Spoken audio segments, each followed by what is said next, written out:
सुप्रभात बच्चों। कल मैं आपको पाठ पढ़ा रही थी ओणम के रंग। आज मैं उसके आगे पढ़ाऊंगी। कहा जाता है कि ओणम का त्योहार एक पौराणिक कथा पर आधारित है। प्राचीन काल में महाबली नाम के एक असुर राजा थे।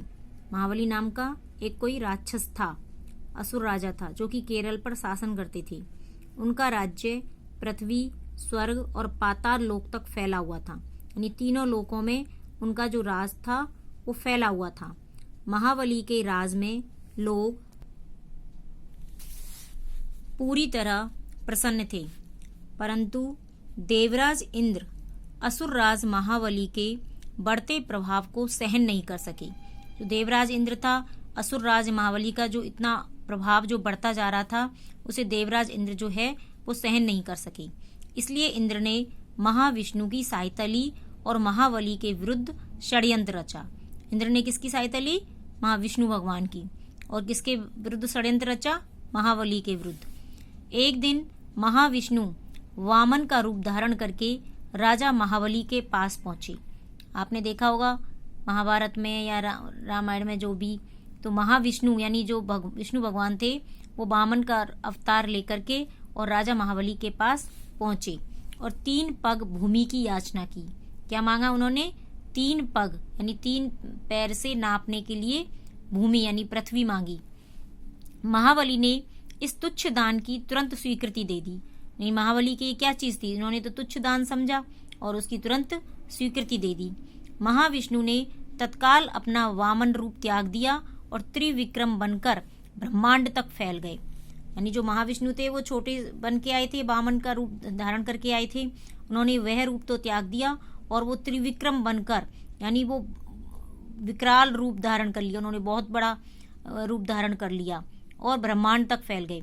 उन्होंने 2 पगों से स्वर्ग और भूमि, यानी एक पग से तो स्वर्ग और एक पग से भूमि और पाताल को नाप लिया। 2 पगों से स्वर्ग, भूमि और पाताल को यानी नाप लिया और उनके तीसरा पग रखने के लिए कोई जगह शेष नहीं बची। अब तीसरा पैर कहाँ रखें?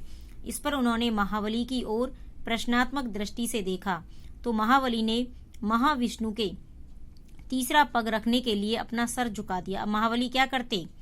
उनके जब तीसरा पैर रखने के लिए जगह नहीं बची तो महाविष्णु ने तीसरा पग रखने के लिए क्या करा? महाबली ने महाविष्णु के तीसरा पैर रखने के लिए अपना सिर झुका दिया।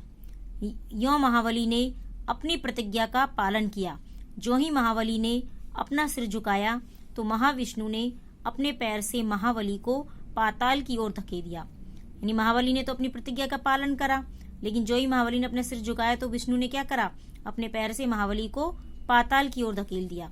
किंतु महाबली ने पाताल जाने के पहले एक वर मांगा, एक वरदान मांगा कि वर्ष में केवल एक बार उन्हें अपनी प्रजा से मिलने के लिए धरती पर आने की अनुमति दी जाए। महाविष्णु ने इस महाबली की इस मांग को स्वीकार कर लिया।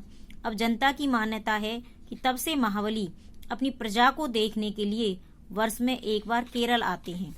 यानी तब से महाबली क्या करते हैं भाई? अब जनता मानती है कि तब से महाबली अपनी प्रजा को देखने के लिए साल में एक बार केरल आते हैं और महाबली के स्वागत के लिए इस दिन को केरल के लोग ओणम के त्योहार के रूप में हर वर्ष मनाते चले आ रहे हैं।